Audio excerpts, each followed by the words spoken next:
সকাল সকাল রান্নাবান্না সেরে চলে গিয়েছিলাম দোকানে।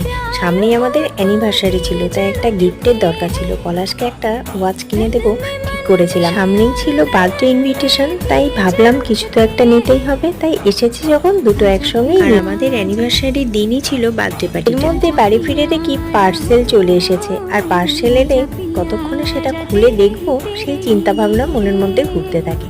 তো দেখলাম জিনিসটা বেশ ভালো এসেছে। আমার মনে মনে একটু সন্দেহ ছিল যে আমার ফোনটা এই ব্যাগটাই ধরবে কিনা।